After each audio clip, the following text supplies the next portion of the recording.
Montana Territory, November 17th, 1887. The little girl had been waiting for 18 days, 6 years old, 42 pounds.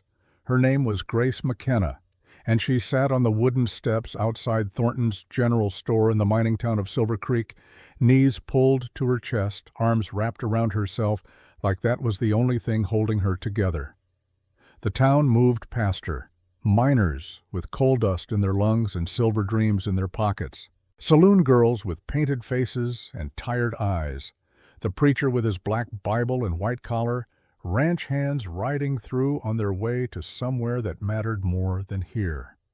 Some left bread when the store owner wasn't watching. Some left nothing at all. Most did not stop. They told themselves the same comfortable lie. Her father would come back. This was not their responsibility. Someone else would help her. Someone always should. Grace believed it too. She believed it with the stubborn faith only a child can have when the alternative is too terrible to consider. Her papa had told her to wait right here on these exact steps until he came back from the mine with money for food and a place for them to stay. So she waited. The wind cut through Silver Creek like a knife through canvas, carrying the smell of coming snow and the metallic taste of the mountains. Winter was close. Grace had no coat, no shoes. Only a faded blue dress that had once belonged to her mother, now worn thin and pale from too many days outside, too many nights curled against the storefront wall. In her right hand she clutched 17 cents, 3 nickels and 2 pennies. The last money her papa had given her before he walked toward the mine shaft that swallowed men whole and sometimes never gave them back. She had not spent a single coin. On the morning of the 18th day, a stranger rode into town. His name was Cole Brennan, though he had not spoken that name aloud in nearly 3 months. He was 35 years old, but his eyes belonged to someone much older, someone who had seen things that carved lines into a man's face and put shadows in places light could not reach. Cole was a drifter now, though that word did not quite capture what he had become. He had been a cavalry scout once, before the guilt. Before the 8 years of running from a thing that followed him, no matter how many miles he put between himself and Wyoming Territory. He rode a bay mare named Sorrow, because naming her had seemed important at the time, and because the word fit the way he felt every morning when he opened his eyes and remembered he was still alive. Cole had been thinking about warmth when he saw her, about food, about finding work for a few days in this dying mining town before moving on again, the way he always moved on, never staying long enough for anyone to ask questions he could not answer. Then he saw the girl. He slowed his horse without meaning to, something in his chest tightening like a fist around his lungs. The girl did not look up when he stopped. She just kept watching the road that led to the silver mine, as if she expected someone to appear at any moment, as if hope was something you could summon through sheer force of will. Cole dismounted slowly. His boots hit the frozen ground with a sound like bones breaking. He tied Sorrow to the hitching post and stood there longer than he intended, studying the way the girl shivered, the way her small hands trembled from cold and hunger and 18 days of waiting for a father who was never coming home. Finally, he spoke. "Are you waiting for someone?" The girl looked up. Her eyes were the color of a summer sky, clear and bright and far too serious for someone so young. Those eyes reminded him of another pair of eyes, another little girl, another lifetime ago, when he had still been someone worth knowing. "My papa," she said without hesitation. Her voice carried the musical lilt of Ireland, the accent her father must have brought with him across the ocean to this hard land that broke men like kindling. Cole felt something sink deep inside him, settling in his stomach like a stone dropped into dark water. "How long have you been waiting?" Grace thought for a moment, tilting her head in a way that made her look even younger than 6. "The lady inside says it's been 18 days. 18 days. The words hung in the cold air between them like an accusation. "Where did your papa go?" "To the mine," she said, and there was pride in her voice, the kind of pride children have in their fathers before the world teaches them differently. "He said he would come back when he had money for food and a place for us to stay. He said to wait right here so he could find me." Cole glanced down the road toward the mine, then back at her. He noticed things a man learns to notice when he has tracked people across deserts and through forests and over mountains that touch the sky. He noticed how thin she was, how her wrists looked like small branches that might snap in a strong wind. He noticed the way her lips were cracked and bleeding from the cold. He noticed the 17 cents clutched in her hand like a talisman against the universe's indifference. "What's your name?" "Grace," she said. "Grace McKenna. My mama was Grace, too, before she went to heaven when I was born. I'm Cole." He knelt down so his eyes were level with hers, and for the first time in 8 years, he made a decision that was not about running away. "Have you eaten today?" She shook her head. "Yesterday?" Another shake, smaller this time, as if admitting it made the hunger more real. Cole took a breath. The kind of breath a man takes when he knows his life is about to change, when he knows that walking away is no longer possible, when he knows that sometimes you do not choose your redemption, it chooses you. "There's a place across the street," he said, pointing to a building with a faded sign that read, "Hayes Medical and Meals. I can see these steps from the window. You can see the road. If your papa comes, you'll be the first to know." Grace hesitated, looking back at the steps as if leaving them might break some sacred promise. Then she looked at his face, studying it with the careful attention children give to adults when they are trying to decide if trust is warranted. "You promise I can see the road?" "I promise." She stood slowly, her legs unsteady from sitting in the same position for so long. Cole offered his hand. It was rough and scarred, the hand of a man who had worked hard and lost harder. Grace's hand was cold and impossibly light when she placed it in his, like holding a sparrow that might fly away at any moment. They crossed the street together, this broken man and this waiting child, and neither of them knew yet that this moment would change everything. That 18 days of waiting was about to end, but a different kind of waiting, the kind that leads to healing, was just beginning. Inside Hayes Medical and Meals, the air was warm. The smell of beef stew filled the room, rich and thick and almost overwhelming after 18 days of nothing. A woman behind the counter froze when she saw Grace, her hand stopping halfway to wiping down the wooden bar. She was older, maybe 60, with silver hair pulled back in a tight bun, and eyes that had seen enough suffering to recognize it in others. Her name was Ruth Chen, and she had come to Silver Creek 20 years ago as an indentured servant sold by men who treated human beings like livestock. Now she owned this building, this business, this small piece of the world that she had fought for with everything she had. "You finally stopped," Ruth said quietly, looking at Cole. Her voice carried no judgment, only a weary kind of relief.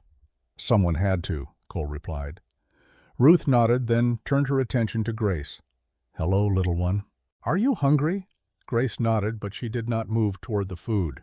Instead, she walked to the window, pressing her face against the glass so she could see the steps across the street, so she could watch the road that led to the mine. Cole understood. He pulled out a chair at a table by the window and gestured for her to sit.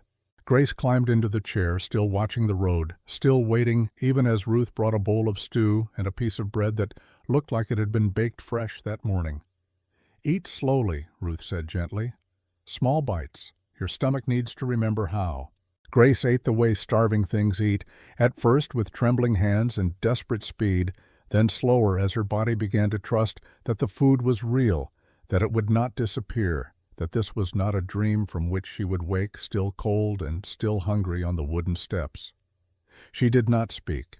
She only glanced at the window again and again, her eyes tracking every movement on the street, every rider, every wagon, every possibility that this might be the moment her papa returned. Cole watched her and felt the weight of a question forming inside him, heavy and unavoidable. A question he had been running from for 8 years. a question that followed him across territories and through seasons and into this moment. What happens to a child when waiting is all she has left? Ruth brought him coffee without asking. She sat down across from him, her voice low enough that Grace would not hear. "Her father is dead." The words landed like stones.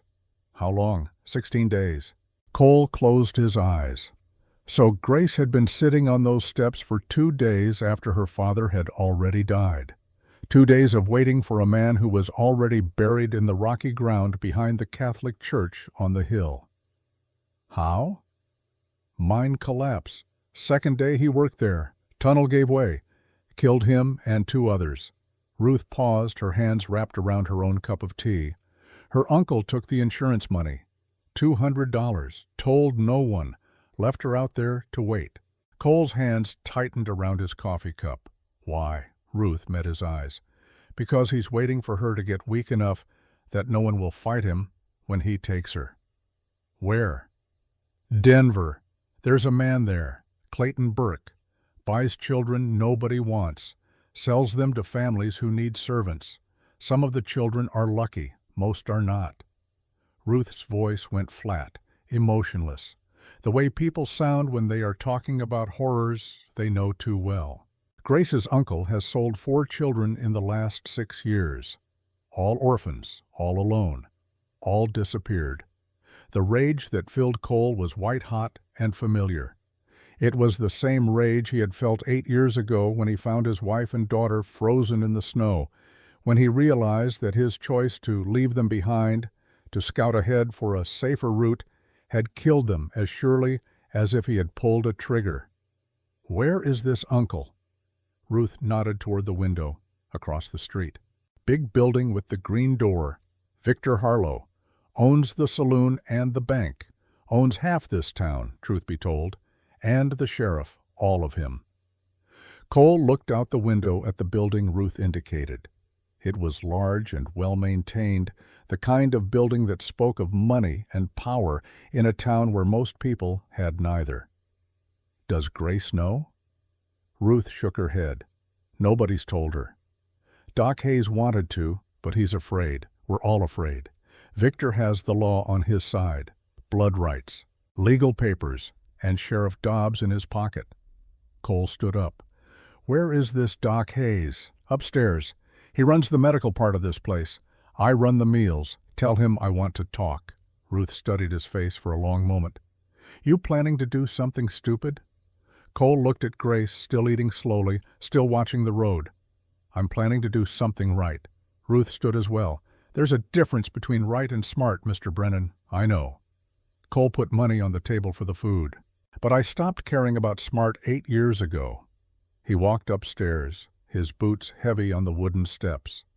The second floor was quieter, cleaner, smelling of carbolic acid and laudanum and all the things doctors use to fight death even when death usually wins. Doc Samuel Hayes was 62 years old, with white hair and tired eyes and hands that still shook sometimes when he remembered his son dying at Gettysburg, bleeding out in his arms while the cannons roared and the world ended over and over again. He looked up when Cole entered his office. You're the one who brought the McKenna girl inside. Cole nodded. Doc Hayes gestured to a chair. Sit down. We need to talk. Cole sat. Tell me about Victor Harlow. Doc Hayes took off his spectacles, cleaned them with a handkerchief, put them back on. It was the kind of ritual people do when they need time to gather their thoughts. Victor Harlow came to Silver Creek 12 years ago with money from somewhere back east. Bought the saloon, then the bank, then pieces of everything else. He's smart, charming when he wants to be, ruthless when he needs to be. And Grace? Doc Hayes' face went hard. Her father, Patrick McKenna, was Victor's younger sister's boy. The sister died 10 years ago. Patrick was good man, honest, hard worker. Came here from Boston 3 months ago looking for a fresh start after his wife died in childbirth. Victor got him a job at the mine and then killed him, Cole said flatly. Doc Hayes shook his head. No, the mine killed him. But Victor made sure it happened. Patrick was about to leave Silver Creek, said the mine was too dangerous. Said he'd rather be poor somewhere safe than dead here. Victor talked him into one more shift, promised him a bonus, told him to bring Grace to the store and wait there, that he'd collect her after work and they'd celebrate. Cole felt sick. So Victor sent him into a mine that was about to collapse. Doc Hayes leaned back in his chair. I can't prove it. But the foreman quit the next day, left town in the middle of the night. And the tunnel that collapsed? It had been showing cracks for a week. Does Victor know Grace is here? He knows. Doc Hayes looked out the window toward the saloon. He's been watching, waiting to see what you'd do, waiting to see if you were just passing through or if you'd become a problem. Cole stood up. I'm a problem. Doc Hayes stood as well. Then you need to understand something. Victor has Sheriff Dobbs. He has Judge Morrison. He has the legal right to take that girl, and there's nothing you can do to stop him unless you can prove you're a better option. And you're a drifter with no home, no steady work, no ties to this place. In the eyes of the law, you're nobody. Cole walked to the window, looking down at Grace. She had finished eating and was standing by the glass again, her hand pressed against it, her breath fogging the pain as she watched for a ghost that would never come. Then I'll become somebody. How? I'll get a job, a place to stay. I'll make myself into someone the law can't ignore. Doc Hayes laughed, but there was no humor in it. You think it's that easy? You think Victor will just let you waltz in and take his merchandise? Cole turned to face him. His merchandise? That's what she is to him. $200 walking around in a little girl's body. He's already made the deal with Burke in Denver. The train leaves in 2 weeks. If you want to stop this, you have about 14 days to become a man worth more than the price Victor already negotiated. Then I better get started. Cole walked back downstairs. Grace was still at the window. He knelt beside her chair. Grace, I need to tell you something. She looked at him with those summer sky eyes, and he saw hope there, bright and terrible, and about to be shattered. Your papa loved you very much. Her face went still. Where is he? Cole took her small hand in his. There was an accident at the mine. He didn't come home. The silence that followed was deeper than any sound. The world kept turning. The town kept breathing. And a little girl learned that sometimes waiting, no matter how faithful, no matter how long, cannot bring back what is lost. Grace did not cry at first. She did not scream or pull away. She just sat very still, as if her body had forgotten how to move, as if the news had frozen her from the inside out. No, she said quietly, like she was correcting a simple mistake. No, you're wrong, he promised. Cole felt his chest tighten until breathing hurt. I wish I was wrong. He would not break a promise. Her voice was getting smaller, younger, more desperate.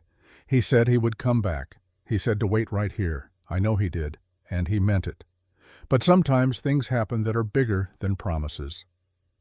Grace stood up suddenly, shaking her head. I waited every day. I didn't leave. I did what he said. You did everything right, Cole said gently. This is not your fault. Then why? The word broke into pieces as she said it. Why did he leave me? He didn't want to leave you. He would have come back if he could. Grace took a step back, then another, as if the floor beneath her feet had turned to quicksand. Her breathing got faster. Her hands started to shake. Then the tears came, all at once, like a dam breaking, grief pouring out in waves that shook her small body. Cole did the only thing he could. He pulled her close, wrapped his arms around her, and let her cry into his coat. She was so light, so impossibly small, like holding all the sadness in the world compressed into 42 pounds of heartbreak. Ruth came over quietly, put a hand on Grace's back, said nothing because sometimes there are no words that help.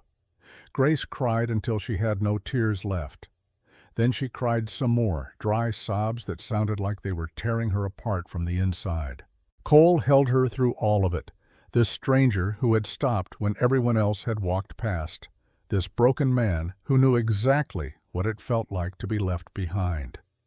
When the crying finally slowed, Grace looked up at him with red eyes and a face wet with tears. What happens to me now? The question hit harder than any blow Cole had ever taken. I don't know yet, he said, because lying would have been worse. But I'm going to figure it out. Will you leave? Cole thought about leaving. About how easy it would be to walk out that door, get on his horse, and ride away from this problem that was not his to solve. He thought about 8 years of running, 8 years of telling himself that staying meant facing things he could not bear to face. Then he looked at Grace's face and saw his daughter Rose looking back at him, saw the moment he had left Rose and his wife Emily behind in the snow while he scouted ahead, saw the moment he returned to find them frozen and dead, saw every mile he had run since then, trying to escape the truth that you cannot outrun yourself. No, Cole said, and the word felt like an anchor dropping, like the end of running, like the beginning of something he did not have a name for yet. I'm not going to leave. Promise? Cole had not made a promise in 8 years. Promises meant responsibility. Promises meant staying. Promises meant caring about something more than the next town, the next job, the next escape. But he looked at this little girl who had waited 18 days for a father who was never coming home, and he made the only choice that mattered. I promise. Grace leaned against him, exhausted from crying, exhausted from 18 days of waiting, exhausted from being 6 years old and alone in a world that did not care. Ruth brought a blanket, wrapped it around Grace's shoulders. There's a room upstairs, small but warm. She can rest there. Cole carried Grace up the stairs. She weighed almost nothing. In the small room there was a bed with clean sheets and a window that looked out at the mountains. Grace climbed onto the bed, still wrapped in the blanket. Can I see the steps from here? Cole looked out the window. You can. Grace nodded as if that settled something important. Her eyes were already closing, sleep coming to claim her whether she wanted it or not. Cole? Yes? My papa used to sing to me when I was scared. What did he sing? Grace's voice was barely a whisper. Tu-ra-lu-ra-lu-ral. That's the old Irish lullaby her mama sang. Cole did not know the song. But he sat in the chair beside the bed and he stayed, and sometimes staying is its own kind of music. Grace fell asleep still clutching her 17 cents, still holding on to the last thing her father had given her, still waiting even in her dreams for someone who would never come. Cole sat in that chair until the sun went down and Silver Creek grew dark. Then he walked downstairs to find Doc Hayes. I need to know everything about Victor Harlow. Doc Hayes looked up from the ledger he was reviewing. Everything is a lot. Then start with what matters. They sat at the table while Doc Hayes laid it out. Victor Harlow was 48 years old, born in Philadelphia to a family with money and connections. Came west after some kind of scandal that nobody talked about but everyone knew involved a young woman who ended up dead.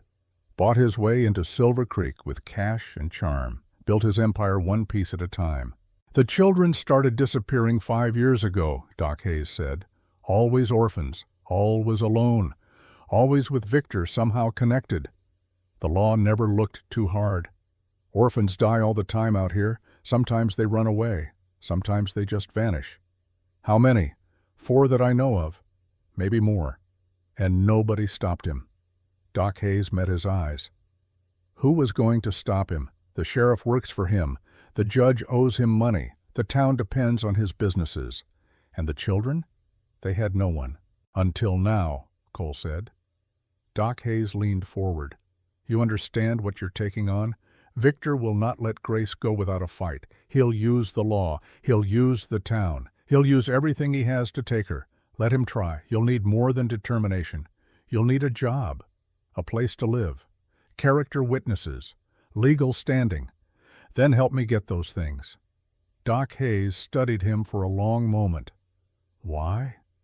You don't know this girl. You don't owe her anything. You could ride out of here tomorrow and nobody would blame you. Cole thought about Rose, about Emily, about 8 years of running from the moment he should have stayed, about 18 days of a little girl waiting on cold steps while a town walked past. Because somebody has to stop, he said simply. Doc Hayes nodded slowly. Then we start tomorrow. I know a rancher who needs a foreman, man named McAllister. He's honest, tough but fair. If he'll hire you, that's steady work and a place to stay. I'll talk to him. Doc Hayes stood up. For tonight, there's a room in the stable out back. It's not much, but it's warm. You can sleep there. Cole walked out to the stable. It smelled of hay and horses and the kind of honest work he had been avoiding for years. He lay down in the straw and stared at the ceiling, listening to the wind outside and the horses shifting in their stalls.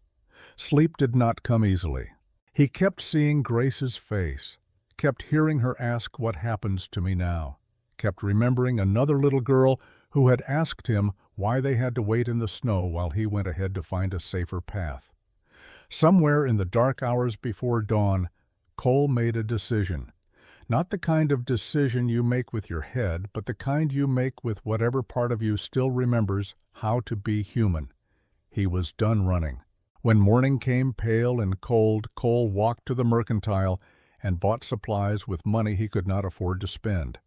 A coat for Grace, shoes, a blanket, food that would last more than a day. Then he rode out to McAllister Ranch, 5 miles north of Silver Creek, where the land opened up into valleys that seemed to touch the sky. Samuel McAllister was 67 years old, weathered by sun and wind, and 50 years of raising cattle in country that broke weaker men. He met Cole at the corral, where a green horse was testing the fence like it was looking for an escape route. "You looking for work?" "Yes, sir." McAllister studied him with eyes that had seen enough men to know which ones were worth trusting and which ones would steal you blind. "What can you do?"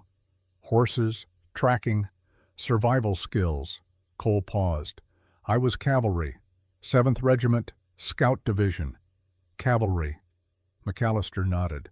"That explains the way you sit a horse. War, some, mostly tracking. Leading wagon trains, finding water in dry country." "Why'd you leave?" Cole met his eyes. "Because I made a mistake that cost lives, and I've been running from it ever since." The honesty seemed to surprise McAllister. "Most men lie." "Lying is easier," Cole said, "but I'm done with easy." McAllister walked over to the green horse. "This mare threw my last foreman, broke his arm. Been looking for someone who can handle difficult horses and difficult situations." "You interested? What's it pay? $40 a month? Cabin on the north side of the property? 3 meals a day if you want them. Hard work. Long hours. But honest."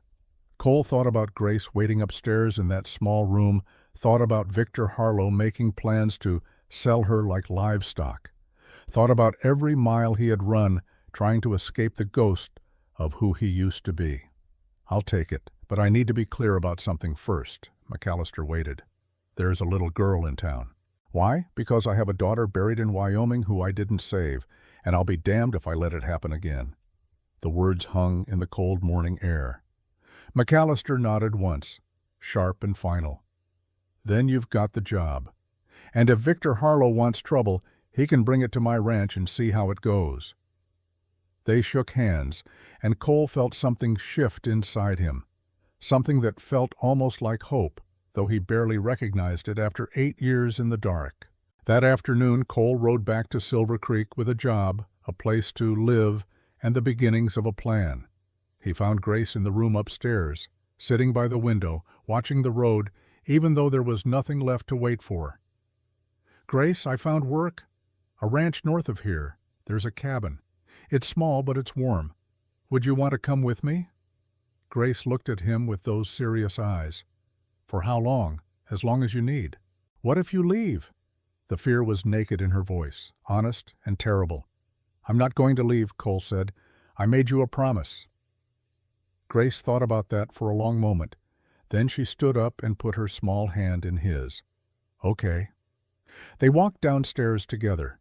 Ruth was waiting with a bundle of clothes, things she had gathered from around town, donations from people who wanted to help, but not enough to get involved. "These should fit her," Ruth said. She paused, then looked at Cole. "You know what you're doing?" "No," Cole admitted, "but I'm doing it anyway." Ruth smiled, and for the first time it reached her eyes. Then you might just have a chance. As they stepped outside into the cold afternoon, a man was waiting across the street. Tall, well-dressed, expensive coat and polished boots. His face was handsome in the way that makes people trust you right before you hurt them. Victor Harlow. He smiled when he saw Cole, but the smile did not touch his eyes. Mr. Brennan, I presume. I hear you've taken an interest in my niece. Cole stepped forward, putting himself between Grace and Victor. Your niece has been sitting on those steps for 18 days. Where were you? Victor's smile got wider, giving her time to realize her father wasn't coming back, teaching her that the world is a hard place. He looked at Grace. Hello, Grace. I'm your Uncle Victor. I've come to take you home. Grace pressed closer to Cole's leg. She's not going with you, Cole said quietly. Victor laughed. And who exactly are you, a drifter who rode into town yesterday? You have no claim to her, no legal standing, no right to interfere with family business. I have the right that comes from being here when you weren't. Victor's expression hardened. The law says blood is stronger than sentiment, Mr. Brennan. Grace is my responsibility now. I'll be taking her.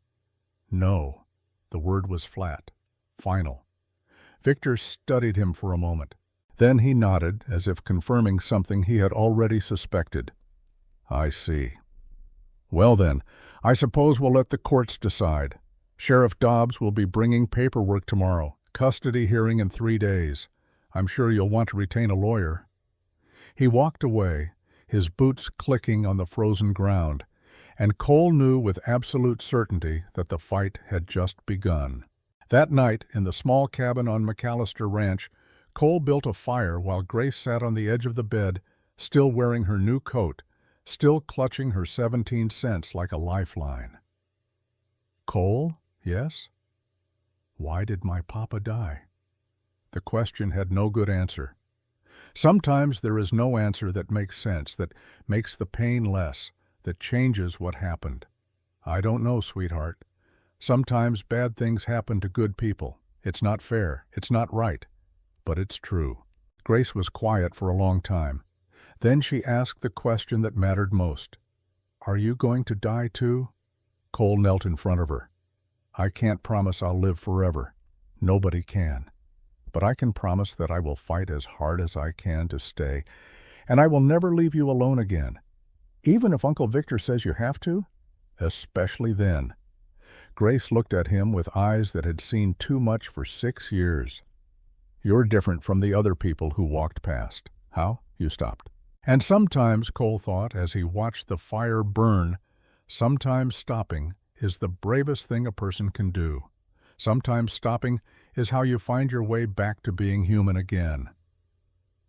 Outside, the wind howled across the Montana plain, carrying snow and the promise of winter. In Maid, a broken man and a waiting child sat by the fire, and neither of them knew yet that stopping was only the beginning. That ahead lay battles and heartbreak and moments that would test every promise Cole had made. But they would face it together. And sometimes in a hard world full of people who walk past, together is enough. The cabin on McAllister Ranch sat at the edge of the world, or so it seemed to Grace in those first cold mornings when the sun rose over mountains that touched heaven and cast shadows long enough to swallow a little girl whole. 29 days until the custody hearing. Grace marked them on the cabin wall with a piece of charcoal, one line for each day that stood between her and whatever came next. Each morning she woke and crossed off another line, counting down to a future she could not see and did not understand. Cole watched her do this every morning and said nothing, because sometimes the only thing you can give a child is the illusion of control when everything else has been taken away. The work on the ranch was hard and honest. Cole rose before dawn and worked until dark, mending fences that winter had broken, training horses that had forgotten how to trust, doing the 1,000 small tasks that keep a ranch alive when the land itself seems determined to kill it. Grace went with him everywhere. She sat on fence rails and watched him work with horses that wanted to buck and bite and run. She learned that gentleness was stronger than force, that patience could break what violence never could. She learned the names of tools and the sounds horses made when they were calm versus afraid. On the third day, Cole lifted her onto the back of an old mare named Patience, steady and slow and perfect for a child who had never ridden before. "Hold the reins like this," he said, showing her. "Not too tight. The horse can feel your fear in your hands. What if I fall? Then you get back up. That's how you learn everything worth knowing." Grace gripped the reins, and Patience walked slow circles around the corral while Cole watched, and something in his chest loosened just slightly, like a knot that had been tied for 8 years was finally beginning to come undone. But Silver Creek was not done with them yet. On the 5th day, Sheriff Dobbs rode out to the ranch. He was 50 years old, with a face like weathered leather and eyes that looked everywhere except at the people he was talking to. He sat on his horse and held out an envelope. "Custody hearing. December 10th, County Courthouse, 9 in the morning. Victor Harlow versus Cole Brennan for guardianship of Grace McKenna." Cole took the envelope without opening it. "I'll be there." Sheriff Dobbs shifted in his saddle. "Look, Brennan, I don't know you. I don't know your story. But I know Victor Harlow. He's got lawyers. He's got the judge. He's got everything he needs to win this. Then why are you here warning me?" "Because—" Sheriff Dobbs finally looked at him. "Because I've seen what happens to the children he takes, and I've stopped being able to sleep at night." He rode away before Cole could respond, dust rising behind his horse like the ghosts of all the things the sheriff had failed to stop. That evening, Cole rode into Silver Creek to see Doc Hayes. Grace stayed with Samuel McAllister's wife, Martha, a woman with silver hair and kind eyes who had lost 3 children of her own and still had room in her heart for someone else's grief. Doc Hayes was in his office upstairs, surrounded by books of law that he could not practice because he was a doctor, not a lawyer. But he read them anyway because knowledge was the only weapon he had. "Tell me the truth," Cole said. "What are my chances?" Doc Hayes removed his spectacles and cleaned them, that ritual he did when the truth was hard. "Honestly, maybe 20%. Victor has blood rights. He has wealth. He has standing in the community. You have a job you've held for 5 days and a cabin you don't own. What do I need to change those odds? Character witnesses.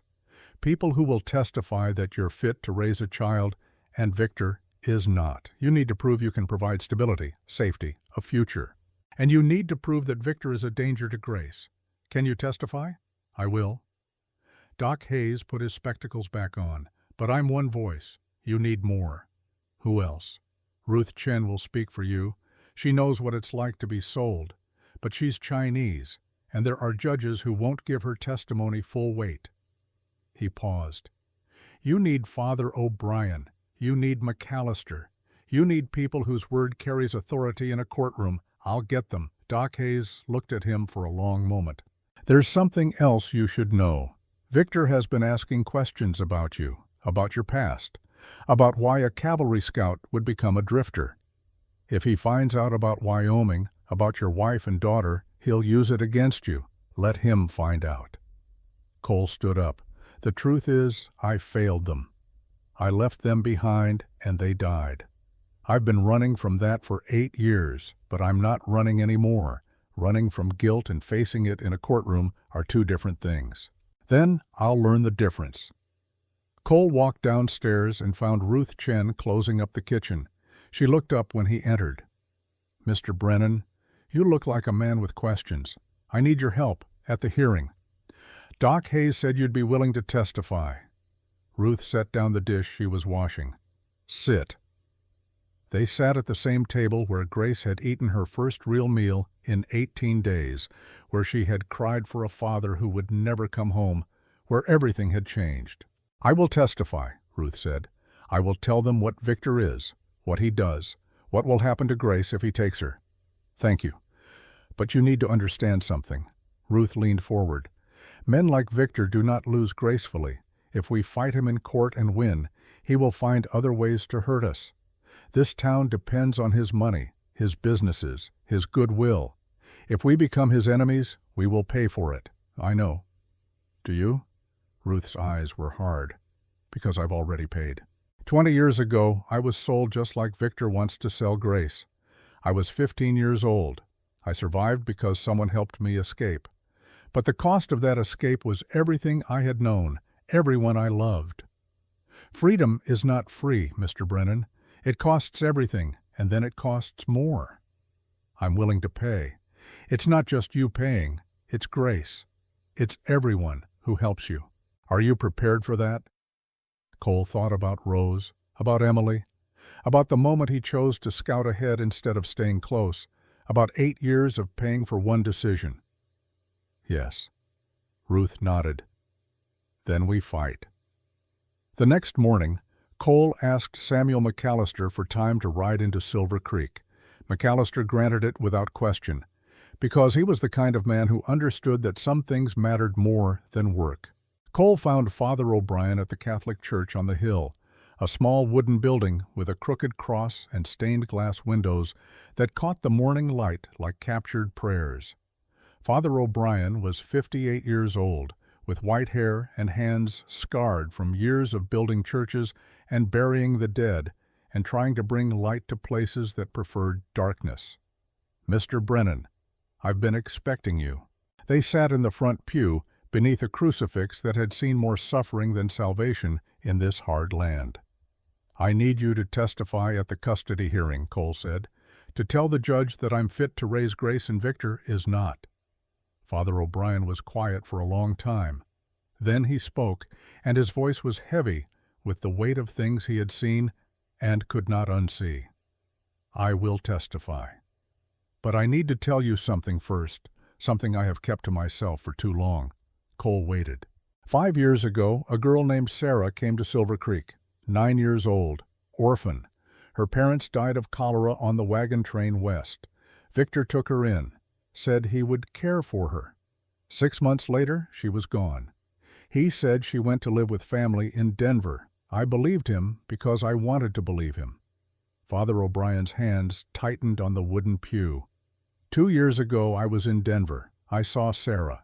She was working in a house that no child should even know exists. She did not recognize me, or maybe she did and chose not to remember. I tried to help her. She ran. Father O'Brien looked at Cole. I have carried that failure every day since. I will not carry another. How many others? That I know of? 4. That I suspect? More. Victor is careful. He chooses children nobody will miss. Orphans, indigents, children whose deaths or disappearances raise no alarms. And the law does nothing? The law belongs to men with money, Mr. Brennan. And Victor has more money than most. Then we change that. Father O'Brien smiled, but there was no joy in it. You cannot change the law in 29 days. Number. But I can make enough noise that the law has to pay attention. Cole rode back to the ranch with 3 witnesses promised. Doc Hayes, Ruth Chen, Father O'Brien.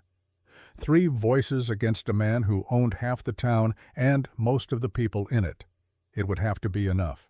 The days passed like water through cupped hands, impossible to hold, slipping away no matter how tightly you gripped. Grace grew stronger, color returned to her cheeks.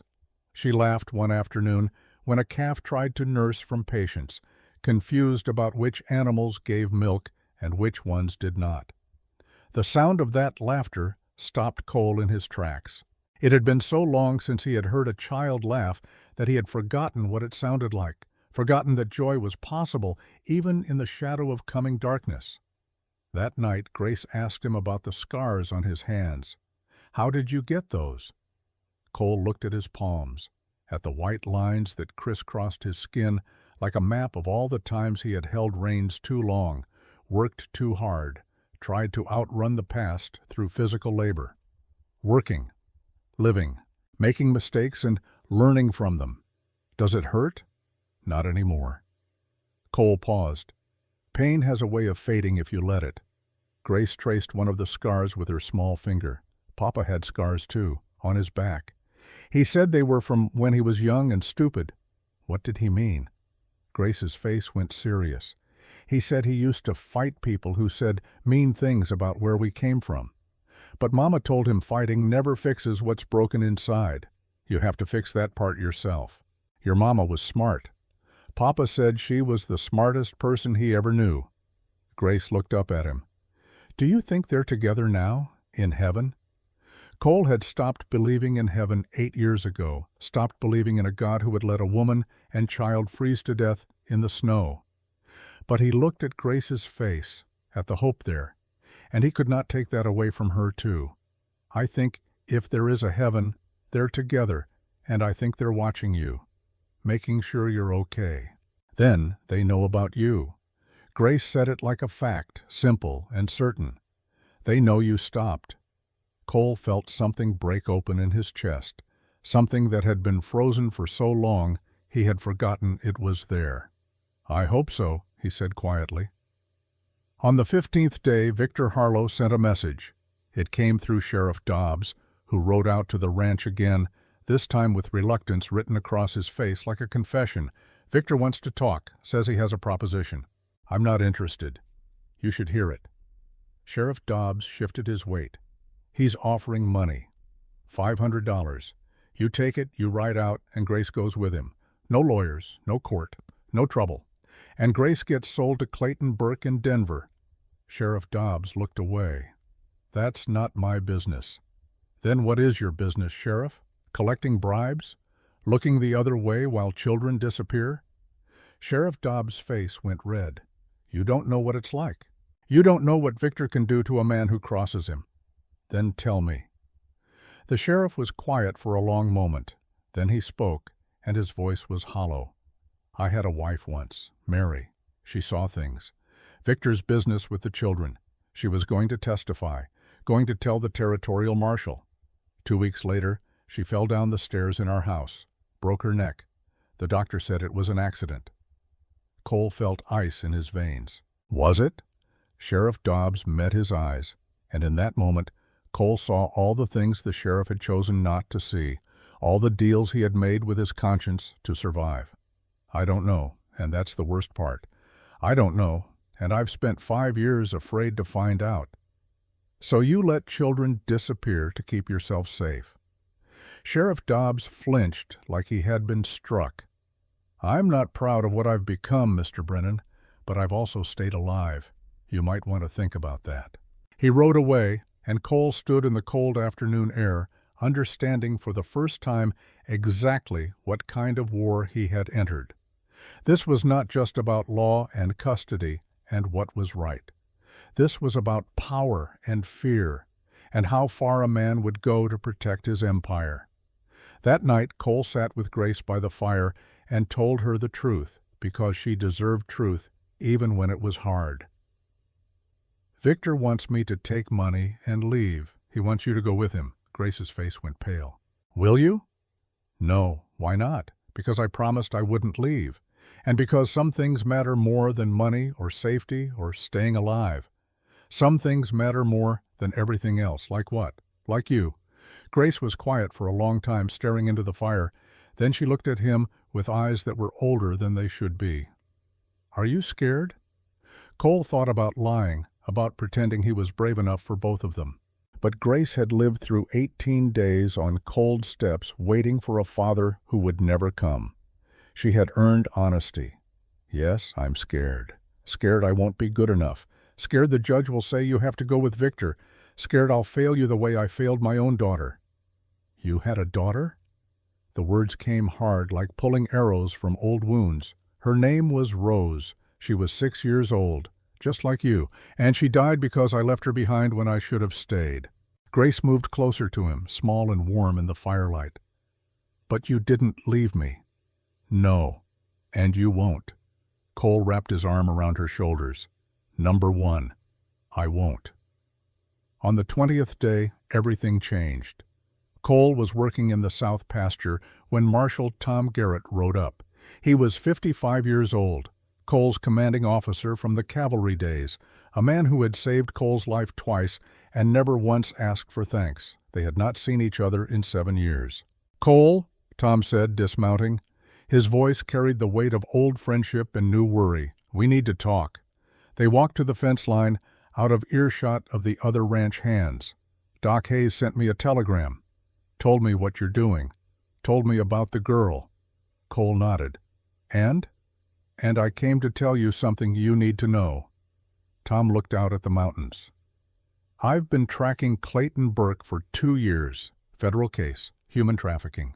He's been buying children from Montana, Wyoming, Colorado, selling them to whoever pays. Some become servants. Some become worse." "How many children?" 43 that we can prove. Maybe twice that we can't." Cole felt sick. "And Victor Harlow?"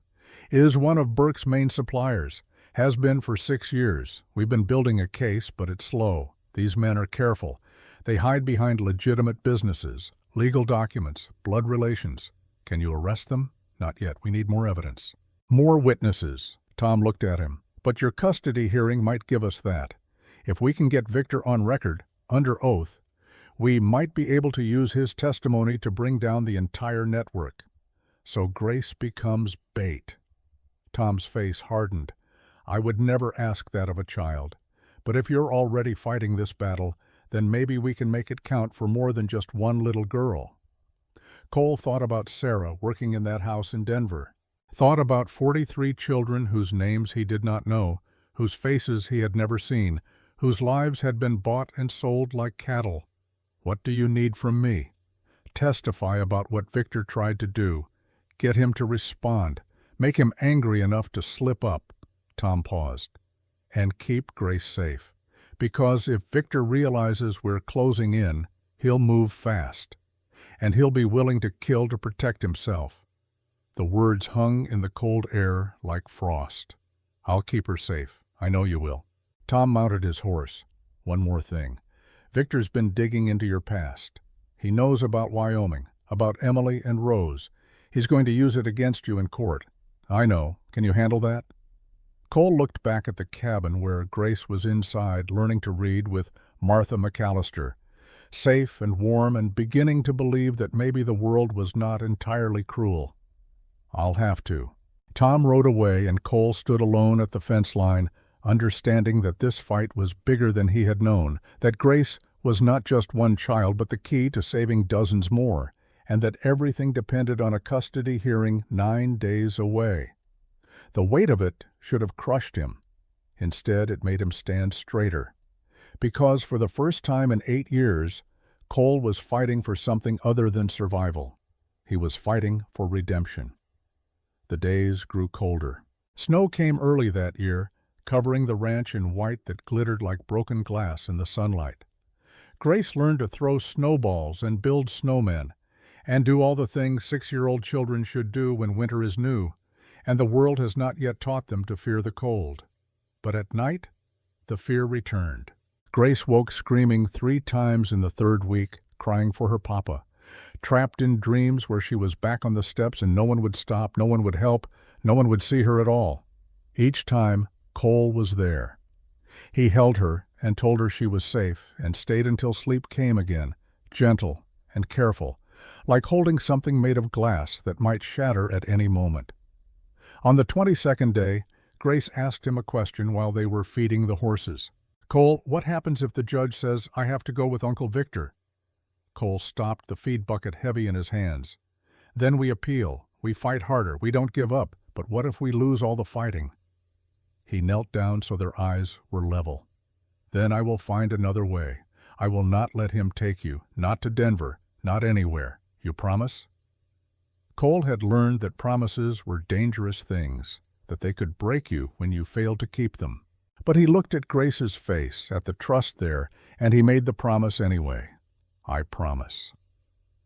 That night, Samuel McAllister found Cole in the barn, checking on a mare about to foal. "You look like a man carrying the weight of the world," Samuel said. "Just one little girl." Cole ran his hand along the mare's neck. "Feels heavier than the world sometimes. That's because you care." Samuel leaned against the stall door. "I've been thinking about the hearing, about what you'll need to say." "What do you mean?" "The judge is going to ask you why you're doing this, why you stopped for a child you didn't know, why you're willing to fight a man like Victor. You need to have an answer that makes sense to him. The truth makes sense. Does it? Samuel's voice was gentle. Because the truth is you're trying to save Grace to make up for not saving Rose. And judges don't always understand that kind of truth. It sounds like you're using one child to fix your guilt about another. Cole felt anger flare. That's not what this is, isn't it? At least a little? The words hit hard because they carried truth. Cole sat down on a hay bale, suddenly tired in a way that had nothing to do with physical work. Maybe at first, he admitted. Maybe when I saw her on those steps, I saw Rose. But Grace isn't Rose. She's her own person. And I'm not trying to replace my daughter. I'm trying to give this child the chance Rose never got. The chance to grow up, to have a future, to know that someone cared enough to stay. Samuel nodded. That's what you tell the judge. Not that you're fixing the past, that you're building a future. The mare shifted, restless, and Cole stood to check on her. Life kept moving forward whether you were ready or not. Children were born. Others died. And some, if you were lucky, you got the chance to save. On the 25th day, 4 days before the hearing, Victor Harlow came to the ranch. He arrived in a fine carriage with polished wood and brass fittings, pulled by horses that had never known hard work or hunger. He wore a black suit and carried a silver-topped cane, though he did not need it. The cane was for show, for the image of a gentleman that he cultivated like a poisonous garden. Samuel McAllister met him at the property line, his ranch, his rules. You're not welcome here, Harlow. Victor smiled. I'm not here to make trouble, Samuel. I'm here to see my niece. The law says I have that right. The law says a lot of things. Doesn't mean they're right. Nevertheless, Victor's smile did not waver. I'd like to see Grace, just for a few minutes, to let her know that I care, that I want what's best for her. Cole walked up, Grace behind him, her hand gripping his coat. She doesn't want to see you. Victor's eyes found Grace, and his expression shifted into something that might have been mistaken for kindness if you did not look too closely. Hello, Grace. I'm so sorry about your father. He was a good man, my dear sister's only child, and it breaks my heart that he's gone. Grace said nothing. I know you're confused right now. Victor took a step closer. I know this stranger has filled your head with ideas, but I'm your family, your blood, and I want to take care of you. I want to give you a home. I have a home, Grace said quietly. This? Victor gestured at the ranch, at the rough cabin, at the life that was honest but hard. This is not a home, child. This is poverty pretending to be kindness. I can give you a real home, with fine clothes and good food and an education, with a future. I don't want your future. The words came out small but firm, and Victor's mask slipped for just a moment. Cole saw it, the flash of anger, the calculation, the recognition that persuasion was not going to work. I see. Victor straightened. Well, I suppose we'll let the judge decide what you want. Children so rarely know what's best for them. He turned to leave, then paused and looked back at Cole.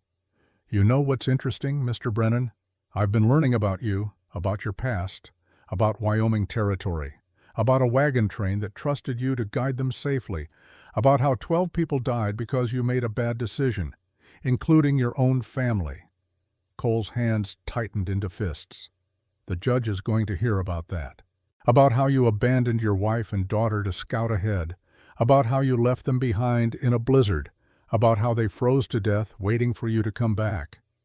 Victor's voice was smooth, cruel. And then he's going to ask himself if a man who let his own child die in the snow is really fit to raise someone else's. Cole took a step forward. Samuel McAllister put a hand on his shoulder, holding him back. Victor smiled. I thought that might get a reaction. See you in court, Mr. Brennan. I look forward to watching you lose everything. Again. He climbed into his carriage and rode away, leaving only wheel tracks in the snow and the echo of words designed to destroy. Grace looked up at Cole. Is it true? Did your daughter die?" Cole knelt down so his eyes were level with hers. "Yes, her name was Rose. She was your age, and she died because I made a choice I thought was right, but turned out to be wrong. I've regretted it every day since. But you stayed with me. Because I couldn't save Rose. But maybe I can save you. Maybe that's what redemption looks like. Getting a second chance to do the right thing." Grace threw her arms around his neck, and Cole held her and felt the weight of two little girls, one dead and one living, one past and one future, both asking him to be better than he had been. That night Cole could not sleep. He sat outside the cabin watching the stars and thinking about the hearing that was 4 days away. Thinking about Victor's words, thinking about the judge who would decide Grace's future based on a past Cole could not change. Samuel McAllister found him there near midnight. "Can't sleep either," the old rancher said, sitting down beside him. "Too much to think about. Victor got to you today. He told the truth. I did abandon my family. I did let them die." Samuel was quiet for a moment. "You know what I learned in 50 years of ranching? That beating yourself up for past mistakes doesn't fix anything. It just makes you useless for the present. The present is a courtroom in 4 days where a judge decides if I'm fit to raise a child. And you're worried he'll say, no. I'm terrified he'll say yes." Cole looked at the older man. "What if Victor's right? What if I'm not good enough? What if I fail Grace the way I failed Rose?" Samuel pulled out his pipe, packed it with tobacco, lit it slowly. "You want to know the difference between you and Victor Harlow?" "What?" "You're asking if you're good enough. Victor never asks that question because he already knows he's not and he doesn't care." Samuel puffed on his pipe. "Grace doesn't need perfect, Cole. She just needs someone who shows up, someone who tries, someone who loves her enough to fight. What if trying isn't enough? Then you try harder. That's all any of us can do." They sat in silence for a long time. Two men who had lived long enough to know that life was mostly about showing up when it would be easier to leave, about trying when failure seemed certain, about loving when your heart had already been broken beyond repair. The final 3 days passed in a blur of preparation. Doc Hayes coached Cole on what to say. Ruth Chen and Father O'Brien prepared their testimonies. Marshal Tom Garrett gathered evidence. On the 28th day, the night before the hearing, Cole woke to silence, the wrong kind of silence. He walked to Grace's room.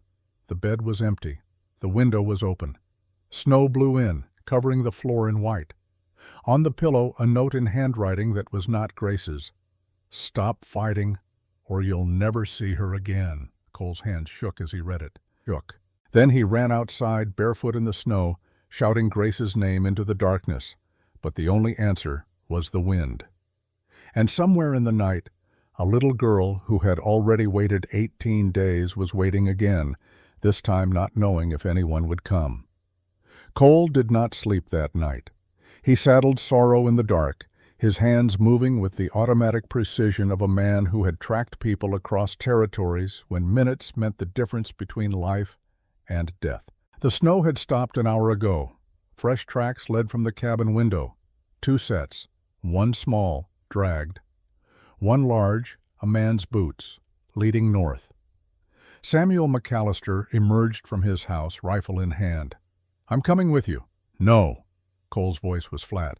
"Stay here. If I don't come back with her, tell Marshal Garrett where I went." The tracks led through the forest, clear in the moonlight. Cole read them the way other men read books. The man was heavy, maybe 200 pounds. Moving fast but not running, confident. The small tracks showed resistance at first, then stopped struggling. Unconscious or terrified into stillness. 5 miles out, the tracks met a road. Wagon tracks, fresh, heading toward Red Lodge. Red Lodge had the nearest train station, 30 miles north. If Victor got Grace on that train, she would disappear into the network Marshal Garrett had spent 2 years breaking. Different name, different city, gone. Cole pushed Sorrow harder than he should have, harder than was safe in the dark on icy roads. But 8 years ago, He had been cautious. He had chosen the safe route, the smart route. And Rose had died while he was being careful. Not again. Dawn broke cold and gray as Cole reached the outskirts of Red Lodge. The train station sat at the edge of town, a small building with a water tower and a platform where people waited for trains that would take them to places that promised more than Montana ever could. He saw the wagon first. Then he saw them. Victor Harlow stood on the platform, one hand gripping Grace's arm. She was awake now, struggling, her mouth gagged with cloth. Sheriff Dobbs stood beside Victor, a gun on his hip, looking sick but compliant. The train whistle sounded in the distance. 5 minutes, maybe less. Cole dismounted and walked toward them. His hand rested on the revolver at his hip, but he did not draw it. Not yet.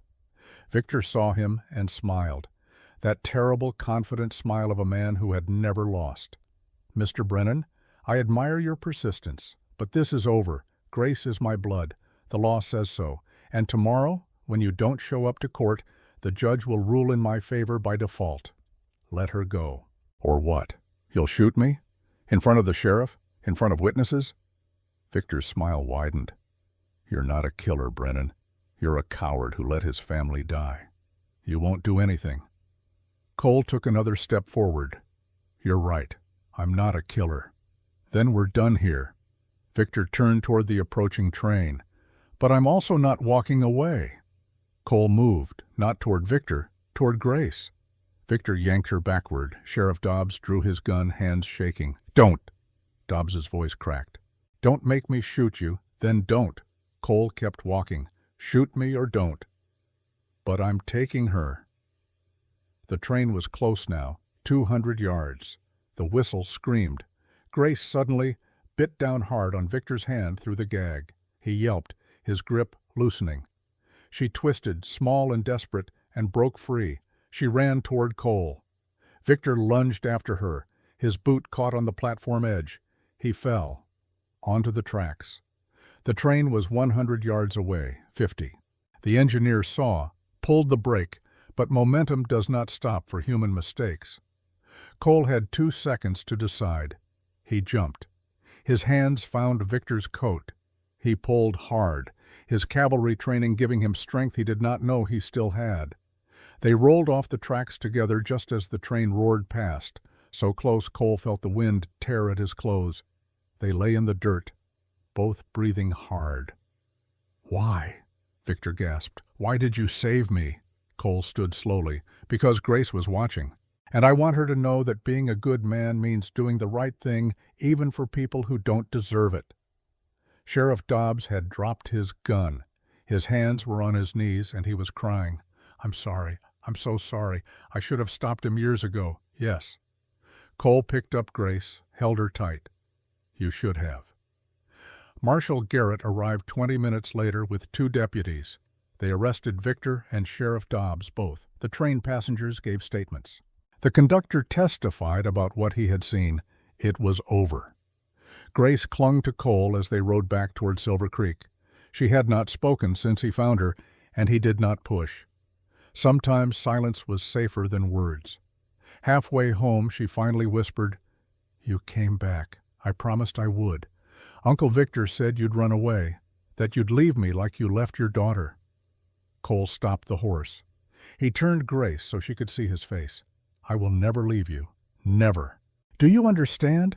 She nodded, tears streaming down her face. The custody hearing was postponed for 1 week while Victor and Dobbs sat in jail. When it finally happened, it was not really a hearing at all. It was justice.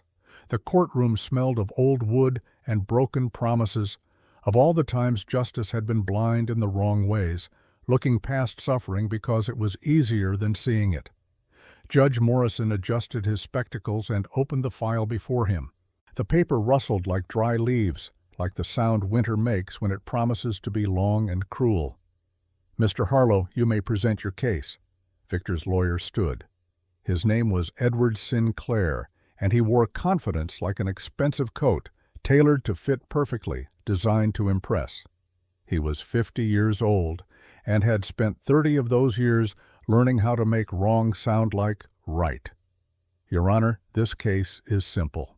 Victor Harlow is Grace McKenna's blood uncle, sole surviving relative, a man of means and standing in this community. He seeks custody of his late sister's granddaughter, a child he has every legal and moral right to raise.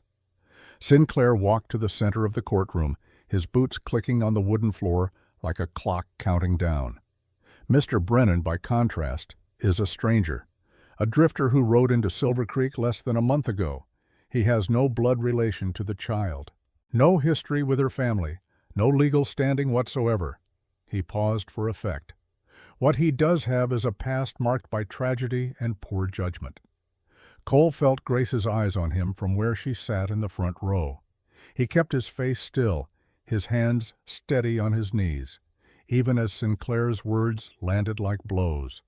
8 years ago, Mr. Brennan was employed as a cavalry scout, leading a wagon train of 40 settlers through Wyoming territory. When a blizzard struck, Mr. Brennan made a decision. He left the wagon train, including his own wife and daughter, to scout ahead for a safer route. The courtroom was silent.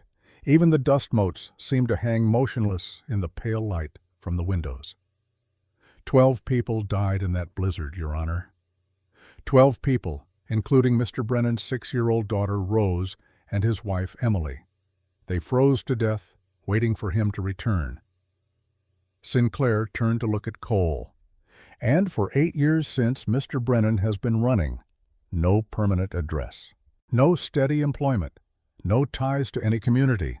Until he saw Grace McKenna sitting on those steps and decided she could somehow absolve him of his guilt. "Objection," Doc Hayes said, standing up. Doc Hayes was not a lawyer, but Judge Morrison allowed it because Silver Creek was a small town, and sometimes you worked with what you had.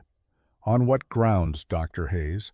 Mr. Sinclair is speculating about Mr. Brennan's motivations rather than presenting facts. Judge Morrison nodded. Sustained. "Stick to facts, Mr. Sinclair." "Very well. The facts are these. Victor Harlow is a respected businessman who owns property and enterprises in Silver Creek. He has the means to provide Grace with education, comfort, and a future.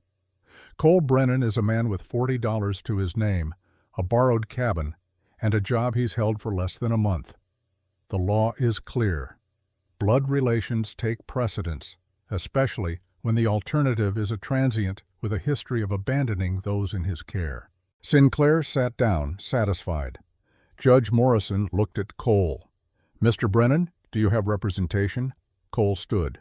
"No, Your Honor, just myself and some people willing to speak on my behalf." "Then present your case." Cole walked to the center of the courtroom. He was not a man of words. He had spent 8 years speaking as little as possible, letting silence fill the spaces where explanations should have been. But Grace was watching, and sometimes you found words when you needed them most. "Your Honor, everything Mr. Sinclair said about Wyoming is true. I did leave my family. They did die. I have been running ever since." He paused. "But I'm not running anymore." "Why not?" "Because 18 days ago I saw a little girl sitting on cold steps, starving and alone, while an entire town walked past. And I realized that running doesn't fix anything. It just means you're not there when it matters." Judge Morrison leaned back. "Noble sentiment, Mr. Brennan, but sentiment doesn't raise children. Money does. Stability does. What can you offer Grace that Mr. Harlow cannot?" Cole looked at Grace, then back at the judge. "A chance to not be sold." The courtroom erupted. Sinclair shot to his feet. "Your Honor, that is a slanderous accusation without any foundation. Sit down, both of you." Judge Morrison's voice cut through the noise. "Mr. Brennan, you will support that statement with evidence or withdraw it." "I have witnesses, Your Honor." "Then call them." Cole turned to Doc Hayes, who stood and walked forward. Doc Hayes had delivered half the babies in Silver Creek and closed the eyes of the other half when they died. He had earned the town's respect through 50 years of showing up when called, no matter the hour or the weather. "Dr. Hayes, how long have you known Grace McKenna?" "Since she arrived in Silver Creek 3 months ago with her father. I examined her when Patrick McKenna brought her to my office. Healthy child, well cared for. Loved. And after Patrick's death? Doc Hayes's face hardened. I saw her on the 18th day of her waiting. She had lost 9 pounds. She was dehydrated, hypothermic, showing signs of severe malnutrition. Another 3 days, and she would have died on those steps. And where was Victor Harlow during those 18 days? Doc Hayes looked directly at Victor, across the street in his saloon, watching, waiting for her to get weak enough that no one would question what happened to her. Your Honor, Sinclair stood again. This is speculation, is it? Doc Hayes pulled a folded paper from his coat. This is the death certificate for Patrick McKenna, dated November 1st. 16 days before Cole Brennan arrived, Victor Harlow was listed as next of kin. He collected $200 in mining insurance. And he told no one that Patrick was dead. He let that child sit on those steps, believing her father was coming back. Why would he do that? Judge Morrison asked. Doc Hayes looked at Victor again. Because he's done it before. The courtroom went silent. Judge Morrison leaned forward. Explain. Cole gestured to Father O'Brien, who stood and walked to the front. The priest's white hair caught the light from the windows, giving him an appearance of someone caught between heaven and earth, trying to bring truth to a place that preferred comfortable lies. Father O'Brien, have you witnessed Victor Harlow take custody of orphan children before? Yes. I tried to help her. She ran from me. She had been trained to run from anyone who might ask questions. Your Honor, Sinclair's voice was sharp. Father O'Brien has no proof of any connection between that unfortunate girl and my client. This is circumstantial at best and slander at worst. Then let me provide proof. Everyone turned. Marshal Tom Garrett stood, his federal badge catching the light. He walked to the judge's bench and placed a stack of papers there.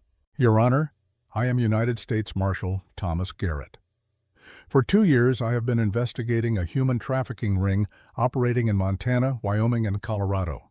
The ring is run by a man named Clayton Burke, currently in federal custody in Denver. Judge Morrison picked up the papers, scanning them. What does this have to do with this case? Marshal Garrett turned to face Victor. Because Victor Harlow is one of Burke's suppliers.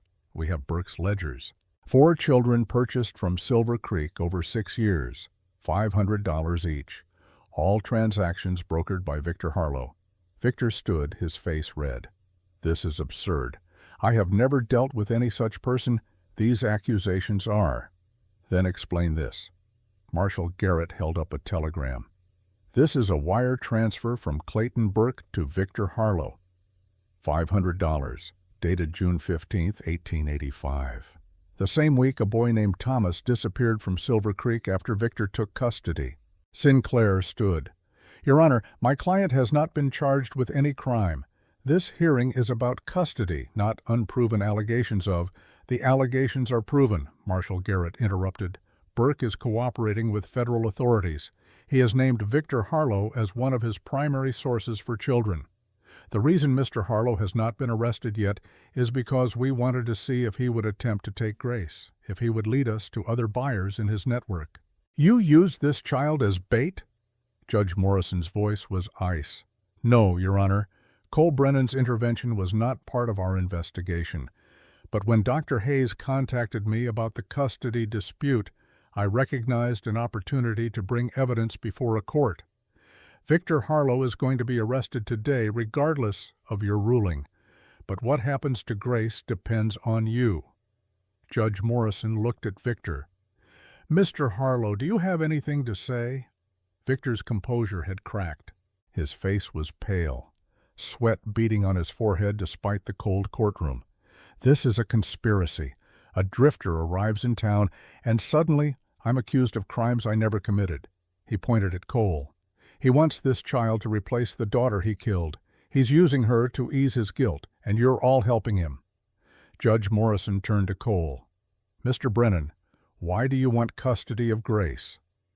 Cole had prepared an answer with Doc Hayes. Something about stability and providing a home, and all the right words that might convince a judge. But standing in that courtroom, with Grace's eyes on him, and the ghosts of his past surrounding him, he told the truth instead. Because she waited 18 days for someone to care, and I was the first person who did. Because I failed my daughter, and I'll carry that for the rest of my life. But maybe I can keep from failing this one. Because I know what it's like to be left behind, and I won't do that to her." He looked at Grace. "I'm not a perfect man. I've made terrible mistakes, but I stopped when everyone else walked past, and I'll keep stopping every day for as long as she needs me." Judge Morrison was quiet for a long moment. Then he looked at Grace. "Young lady, come up here, please." Grace stood slowly. She walked to the bench, small and brave, her blue dress clean but worn, her red hair catching the light like copper wire. Judge Morrison leaned down so he was closer to her level. "Grace, do you understand what's happening here?" "Yes, sir." "You're deciding who I live with." "That's right." "And I need to ask you something. Do you want to live with your Uncle Victor?" "No, sir." "Why not?" "Because he let me wait on those steps even though he knew Papa was dead." Grace's voice was clear, steady. "He watched me get cold and hungry, and he didn't help. Cole helped." Judge Morrison nodded. "And you want to live with Mr. Brennan?" "Yes, sir." "Why?" "Because he stopped." Grace looked back at Cole. "And because he promised he wouldn't leave, and I believe him, even though he left his own daughter?" The question was cruel, but necessary. Grace thought about it, her face serious. "Papa used to say that people make mistakes, but what matters is if they learn from them." Grace looked at the judge. "Cole learned. He won't make that mistake again."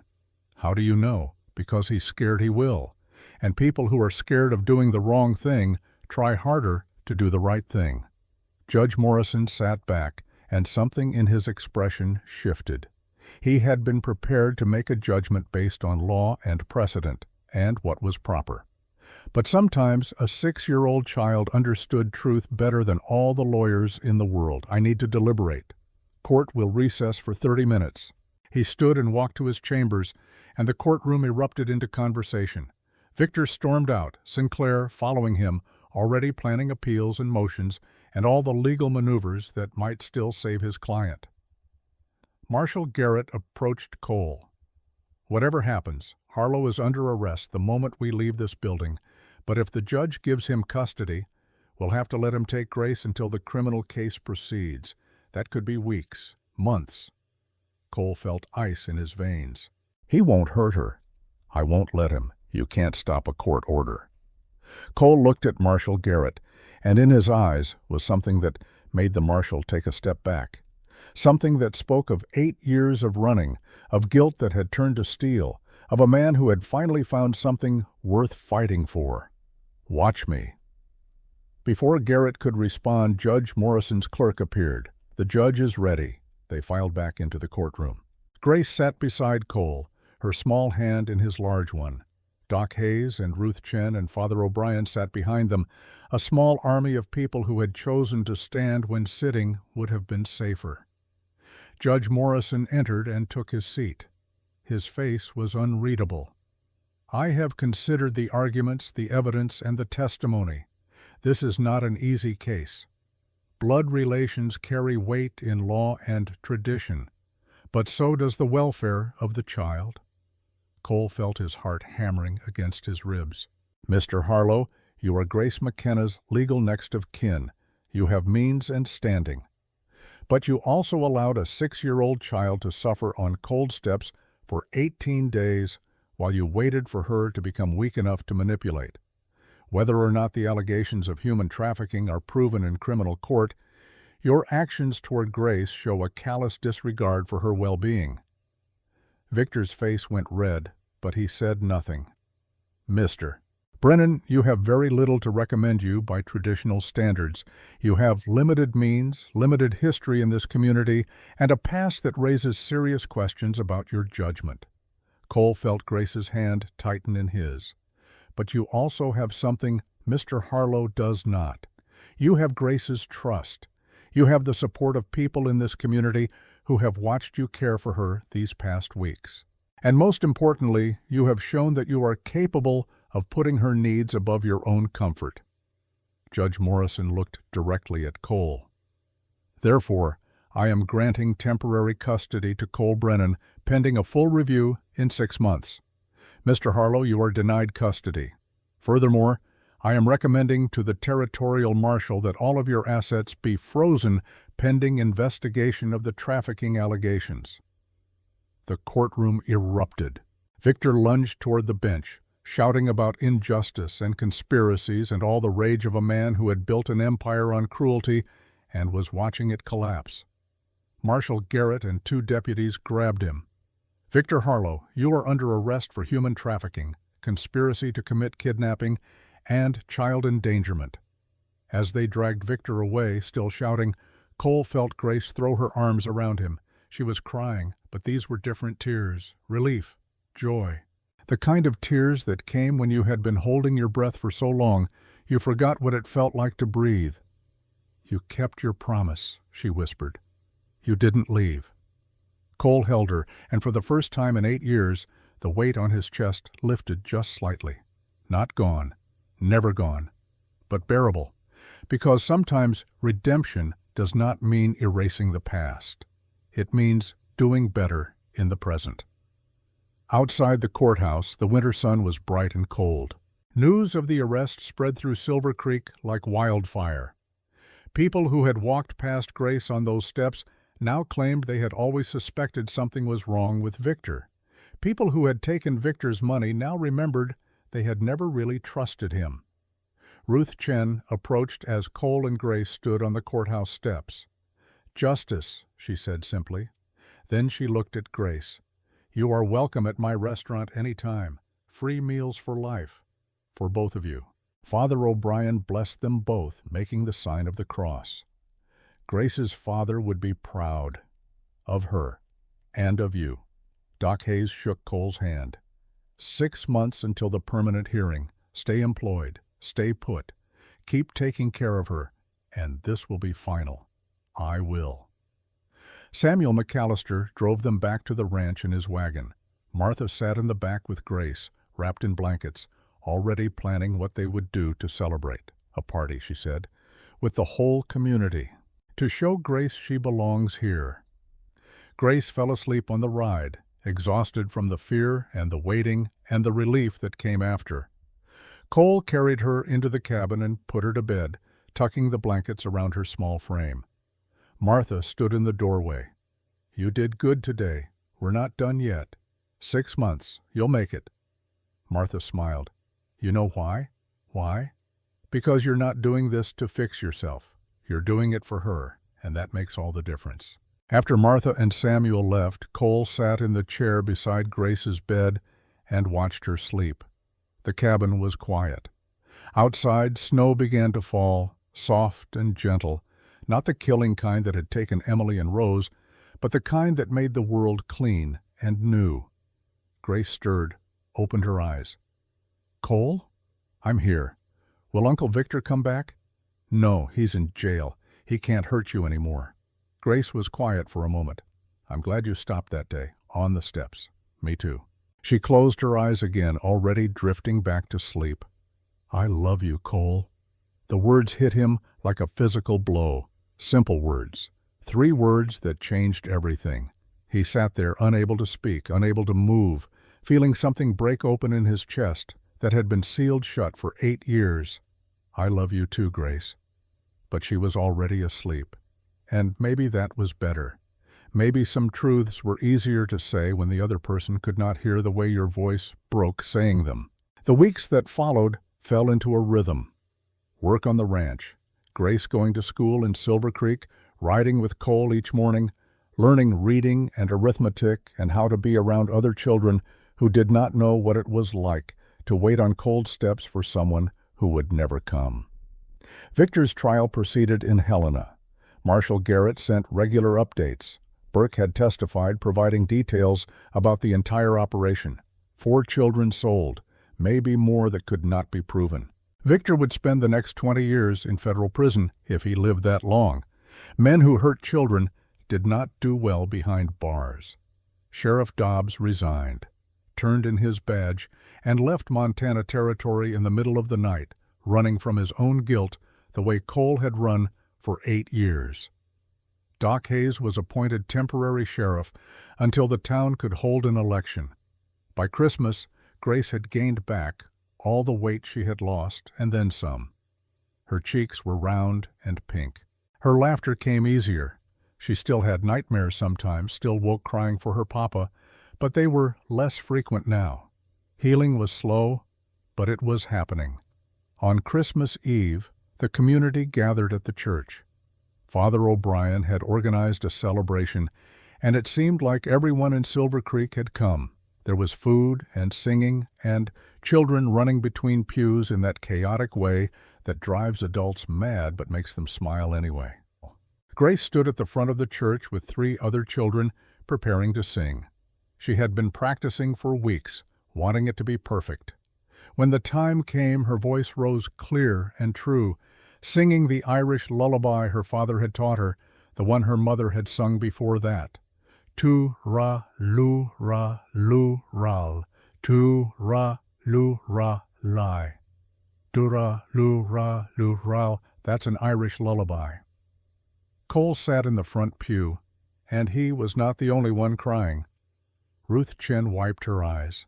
Father O'Brien smiled through tears. Doc Hayes blew his nose loudly into his handkerchief. After the service, Grace ran to Cole. "Did I do good?" "You did perfect. Papa would have liked it." "Yes." Cole knelt down. He would have been very proud. Grace hugged him, then ran off to play with the other children, already forgetting the performance in the way children do, living entirely in the present moment while adults carry the past like stones in their pockets. Samuel McAllister approached with a glass of something that smelled strongly of whiskey. "Merry Christmas, Cole. Merry Christmas." They stood in comfortable silence, watching Grace play. Then Samuel spoke. "You know what I was thinking about today? That day you rode up to my ranch asking for work. I almost said no. Why didn't you? Because you told me the truth. About Wyoming, about your daughter. Most men would have lied." Samuel took a sip of his drink. "Truth is harder than lies, but it lasts longer. The permanent custody hearing is in 6 months. You worried?" Cole watched Grace laughing with another girl, their voices high and bright in the cold air. "Every day. But I'm also doing everything I can to be the kind of man who deserves to keep her. That's all any of us can do." Samuel clapped him on the shoulder. "Keep showing up, keep trying. The rest will follow." Winter deepened. January and February were hard months, with snow that came in waves and cold that could kill a man if he was not careful. But the cabin stayed warm. Food stayed on the table. Grace kept going to school, kept learning, kept growing. In March, as the snow began to melt, Cole took Grace to visit her father's grave. They brought flowers, the first of the spring, small and brave in the warming earth. Grace knelt by the wooden cross. "Hi, Papa. I wanted you to know I'm doing good. I'm learning to read. I can write my name. And Cole taught me to ride a horse all by myself." She paused, as if listening. "I miss you every day, but I'm not sad all the time anymore. Cole says that's okay, that you'd want me to be happy." Grace looked back at Cole. "Is that right?" "That's right." Grace turned back to the grave. "I love you, Papa, and I'm going to keep singing your songs so I never forget." They stood there for a while, the two of them, bound by grief and hope and the promise of futures that might have been lost but were being rebuilt piece by piece, day by day. In April, Marshal Garrett visited. He brought news. Clayton Burke had been sentenced to 30 years in federal prison. Victor Harlow to 25. The network had been broken. 43 children had been located. Most were being returned to families or placed in proper orphanages. Some, like Sarah, were too damaged to go back, but they were getting help, getting a chance to heal. "You started this," Garrett said to Cole. "If you hadn't fought for Grace, we never would have gotten the evidence we needed to bring them all down. I just wanted to save one little girl. You saved 43. Garrett put on his hat. "That's not nothing." After he left, Grace asked Cole what they had been talking about other children like you who needed help. Did you help them? In a way. By helping you, we helped them too. Grace thought about that. So when you stopped for me, you stopped for all of them. I suppose so. Then I'm glad you stopped. Me too, sweetheart. Me too. May brought warmth and green grass and the smell of earth waking up after a long sleep. The ranch came alive with new calves and foals and all the work that comes with spring. Grace spent her days helping Martha in the garden, learning to grow things, to nurture life from seeds that looked like nothing but held everything inside them. On June 10th, exactly 6 months after the first hearing, they returned to the courthouse. This time there was no drama, no victor, no accusations, just Judge Morrison, looking over the reports from Doc Hayes about Grace's health, from Father O'Brien about her schooling, from Samuel McAllister about Cole's employment and character. Mr. Brennan, I have reviewed everything. Judge Morrison looked at Cole over his spectacles. You have exceeded every requirement set before you. You have steady employment, a home, the support of your community, and most importantly, you have cared for Grace McKenna with dedication and love. He stamped a document with finality. I hereby grant you full and permanent custody. Grace McKenna is now legally your daughter. Congratulations. The word daughter hung in the air like music. Cole felt tears on his face and did not care who saw them. Grace was already hugging him, laughing and crying at the same time. Does this mean you're my papa now? She asked. If you want me to be. I do. Grace looked up at him. Can I call you papa? Cole's voice broke. Yes. She hugged him tighter. Papa. The word was medicine. The word was healing. The word was everything.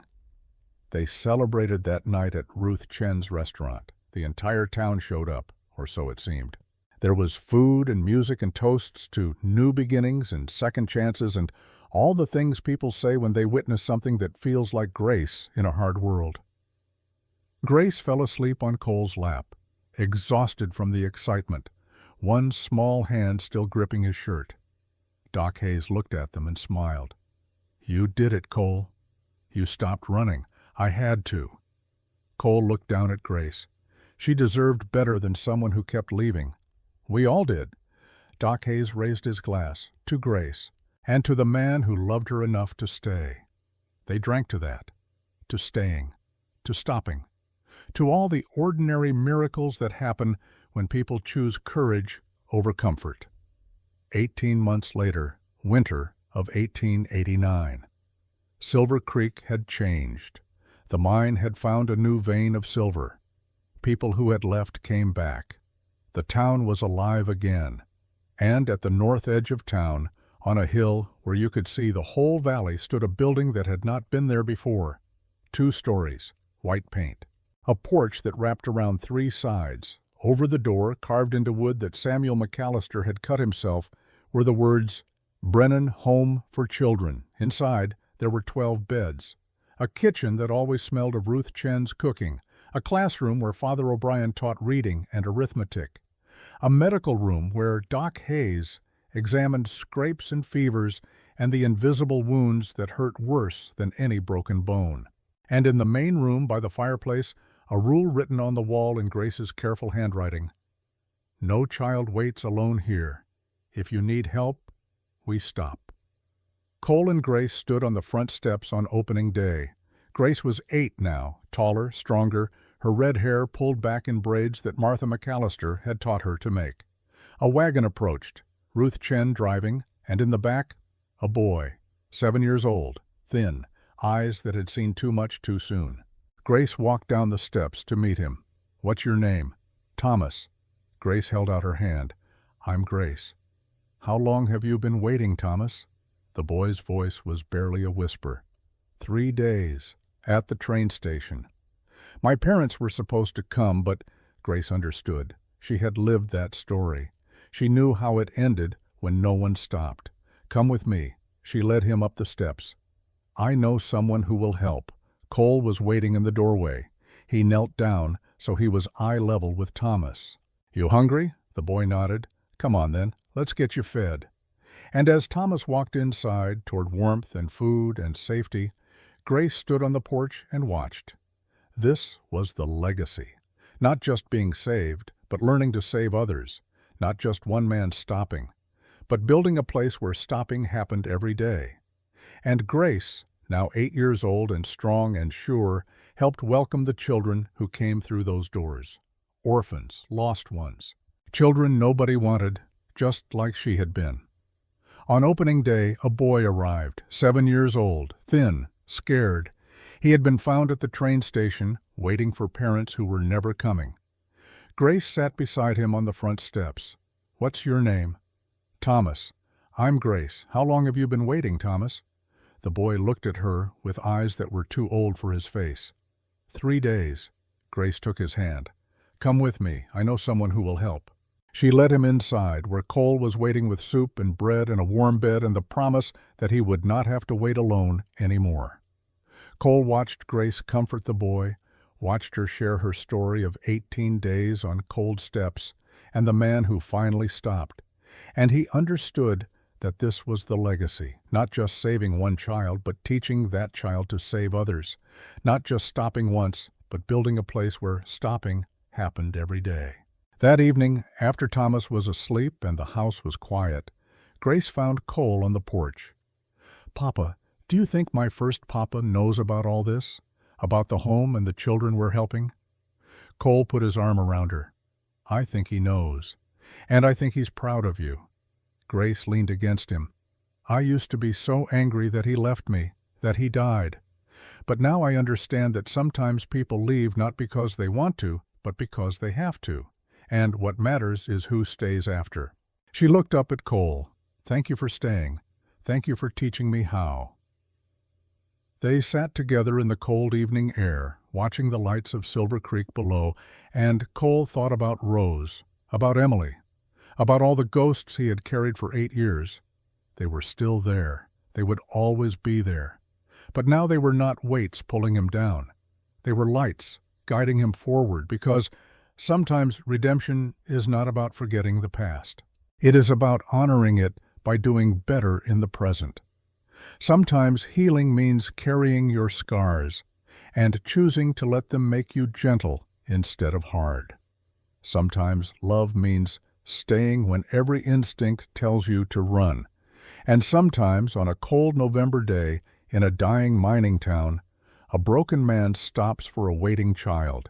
And in that moment, both of their lives change forever. Not because stopping fixes everything, but because it's the first step toward fixing anything. Grace fell asleep against him, warm and safe and loved. Cole carried her inside, tucked her into bed, and whispered the words that had become his prayer, his promise, his purpose. "I'm here. I'm staying. You're safe." And for the first time in 8 years, Cole Brennan slept without nightmares, because he had finally learned the truth that had eluded him for so long. Redemption is not about deserving second chances. It is about taking them when they come, and never, ever letting go. The story of Cole Brennan and Grace McKenna would be told in Silver Creek for generations. About the man who stopped. About the girl who waited. About how sometimes the smallest acts of courage can change the entire world. But the best part of the story, the part that mattered most, was not told in words. It was lived, every single day. In a little house on McAllister Ranch, where a father and daughter built a life from broken pieces, where lost children found home, where stopping became staying, and staying became love. And love, as it turned out, was enough. More than enough. It was everything.